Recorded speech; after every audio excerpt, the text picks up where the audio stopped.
सबसे पहले हम अपना कलश लेंगे। कलश लेने के बाद हमें उस पर कलावा बांधना है। कलावा बांधने के बाद हमें उस पर स्वास्तिक बनाना है।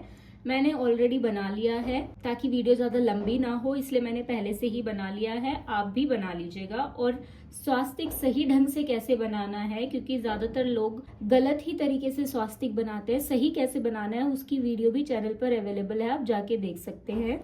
तो अब आपको क्या करना है, कलश लेने के बाद, कलावा बांधने के बाद, स्वास्तिक बनाने के बाद आपको इसके अंदर ये 5 चीजें डालनी है। हल्दी की गांठ, सुपारी, एक सिक्का, लौंग और इलायची। ये 5 चीजें आपको कलश में डालनी है।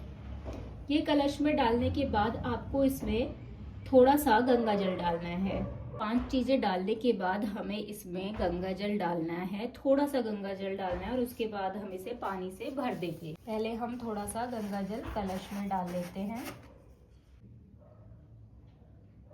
गंगा जल डालने के बाद हम कलश में पानी डालेंगे।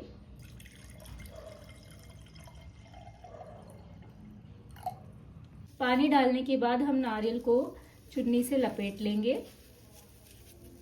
ऐसे करने के बाद उसके बाद हम क्या करेंगे, नारियल को अभी हम साइड में रख देते हैं। अब हमें क्या करना है कि हमें ये पत्ते लेने हैं। इन पत्तों पर चाहे तो आप तिलक कर सकते हैं, वो आपकी मर्जी है, और चाहे तो आप ऐसे ही रख सकते हैं। मैं ऐसे ही रख रही हूँ।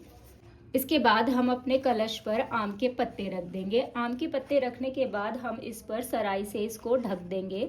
और सराई हम खाली नहीं रखेंगे, उसमें कोई भी अनाज डालेंगे। मैंने चावल डाले, आप कोई भी डाल सकते हैं, जो भी आपके पास है।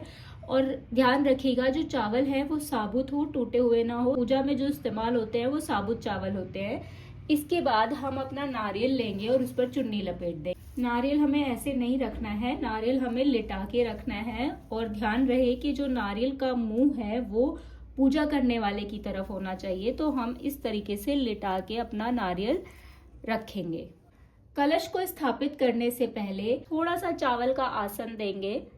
कलश को स्थापित करने से पहले हम थोड़ा सा चावल का आसन देंगे। चावल का आसन देने के बाद हम अपने कलश को स्थापित कर देंगे। बहुत जरूरी और ध्यान देने वाली बात यह है कि जो हमारे कलश की स्थापना होगी वो माता के सीधे हाथ की तरफ होगी। कलश की स्थापना हमेशा माता के सीधे हाथ की तरफ होती है और पूजा करने वाले के उल्टे हाथ की तरफ होती है, क्योंकि आपका मुंह तो माता की तरफ होगा और माता का मुख जो है वो आपकी तरफ होगा। तो ध्यान रखिएगा, जिधर शेर का मुंह होता है उधर ही कलश की स्थापना करते हैं। तो इस तरीके से हमारे कलश की स्थापना जो होती है वो संपूर्ण होती है। इस तरीके से हमें अपने कलश की स्थापना करनी है। अगर आपको ये वीडियो थोड़ी सी भी यूजफुल लगी हो, आपके काम की लगी हो, तो आप जय माता दी कमेंट में जरूर लिखिएगा। चैत्र नवरात्रि की आप सभी को ढेरों शुभकामनाएं।